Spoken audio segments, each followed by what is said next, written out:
Shalom, saudara yang dikasihi Tuhan Yesus Kristus. Selamat pagi, salam sejahtera buat saudara semua dimanapun saudara berada. Damai dan sukacita oleh Roh Kudus melimpah senantiasa dalam hati dan kehidupan saudara semua. Sebelum kita mendengarkan renungan firman Tuhan, mari sama-sama kita berdoa. Bapa kami yang di sorga, Bapa di dalam nama Tuhan Yesus Kristus, kami bersyukur Tuhan untuk perlindungan-Mu di sepanjang malam hingga pagi hari ini. Kembali kami saat ini ada oleh karena anugerah dan kemurahan Tuhan. Saat ini ya Tuhan, kami rindu untuk mendengarkan kebenaran firman-Mu. Jamahlah hati kami, supaya kami dapat mengerti akan arti dan kebenaran firman-Mu bagi kami. Terima kasih ya Tuhan, dalam nama Tuhan Yesus Kristus, kami berdoa dan mengucap syukur. Haleluya, amin. Saudara yang dikasihi Tuhan, ayat renungan kita pada saat ini terdapat di dalam 2 Tawarik 36 ayat 21. Tertulis demikian, dengan demikian, genaplah firman Tuhan yang diucapkan Yeremia, sampai tanah itu pulih dari akibat dilalaikannya tahun-tahun sabatnya, karena tanah itu tandus selama menjalani sabat, hingga genaplah 70 tahun. Saudara yang dikasihi Tuhan, pandemi COVID-19 sudah hampir memasuki 1 tahun. Beberapa negara telah menerapkan lockdown yang kedua karena meningkatnya kasus-kasus di dalam negeri. Melihat lamanya pandemi ini, kita perlu merenungkan apa sebenarnya makna di balik semua ini, dan apa yang harus kita lakukan, serta apa yang menjadi maksud Tuhan buat kita.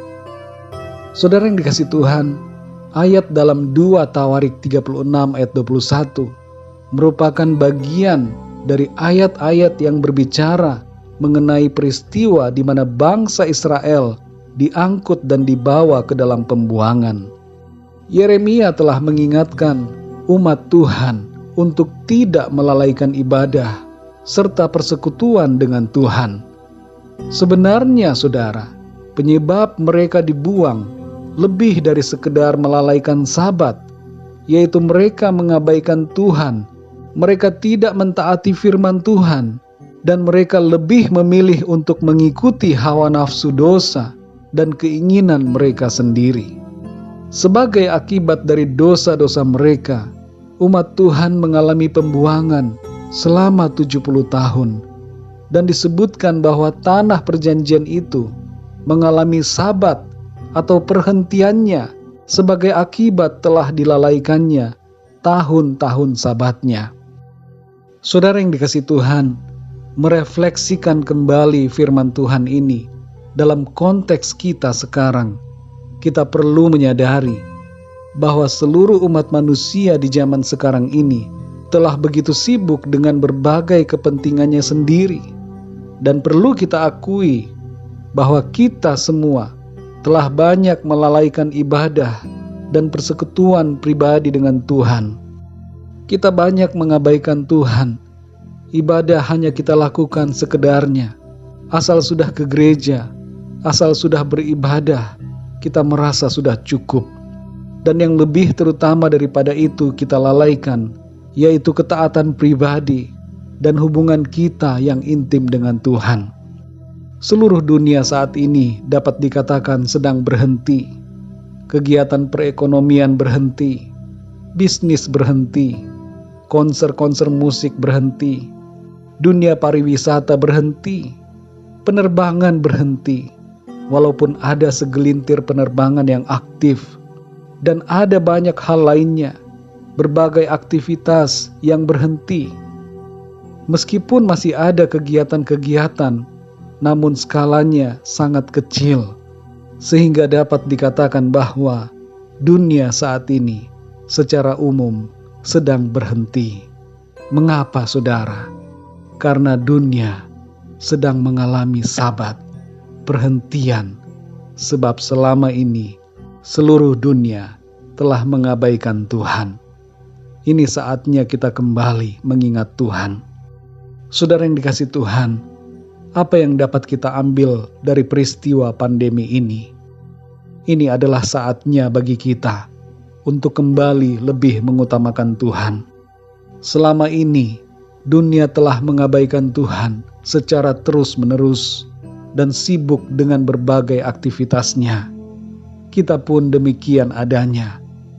Perlu kita akui bahwa kita kurang mengutamakan Tuhan dan kita terlalu banyak memikirkan kepentingan diri kita sendiri.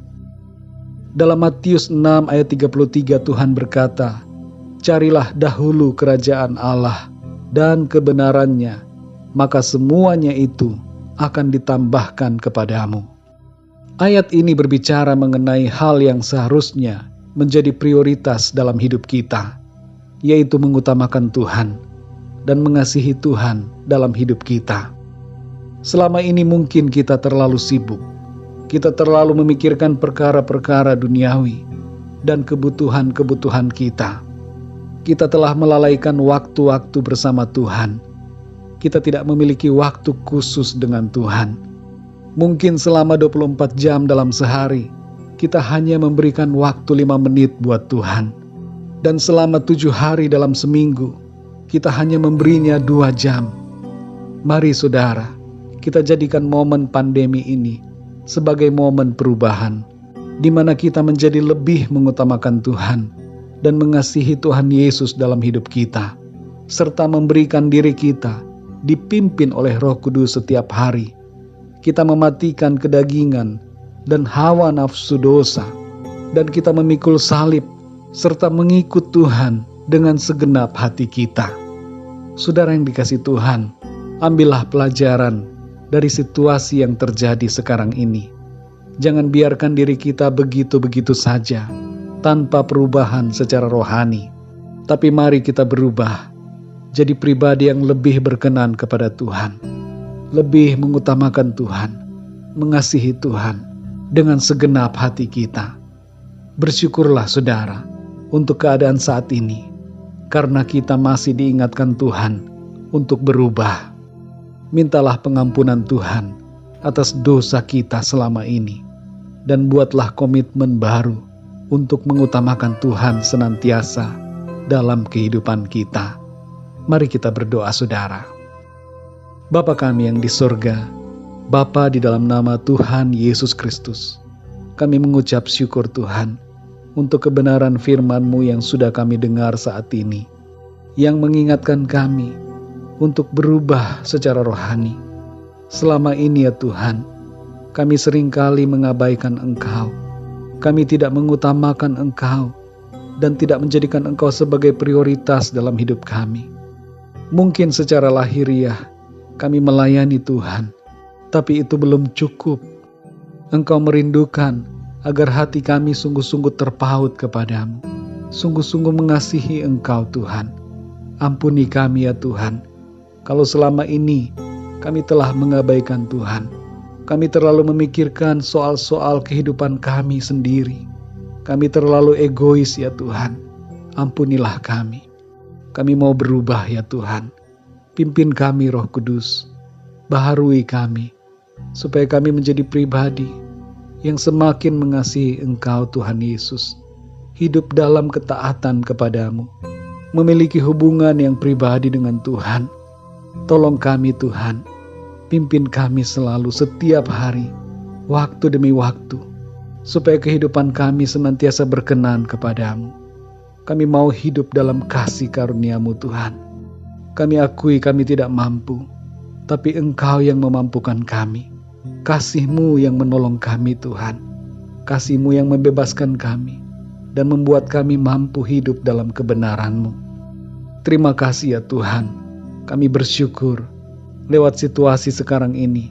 Kami mau belajar untuk lebih lagi dekat kepadamu, lebih mengutamakan Tuhan dalam hidup kami. Terima kasih ya Tuhan. Kami mohon pimpinan-Mu Tuhan di sepanjang hari ini. Dalam segala aktivitas yang akan kami kerjakan, biarlah Tuhan Engkau menolong kami, memimpin kami, supaya semua yang kami lakukan memuliakan dan menyenangkan hati-Mu. Terima kasih ya Tuhan. Segala pujian, hormat dan kemuliaan hanya bagi-Mu ya Tuhan. Dalam nama Tuhan Yesus Kristus, Tuhan dan Juru Selamat kami. Kami berdoa dan mengucap syukur. Haleluya. Amin. Puji Tuhan, saudara yang dikasihi Tuhan, saya percaya firman Tuhan menjadi berkat dan kekuatan buat saudara semua. Dan Roh Kudus akan menolong saudara untuk lebih lagi memahami kebenaran firman Tuhan. Tuhan Yesus memberkati saudara semua. Sampai jumpa dalam renungan yang berikutnya. Haleluya.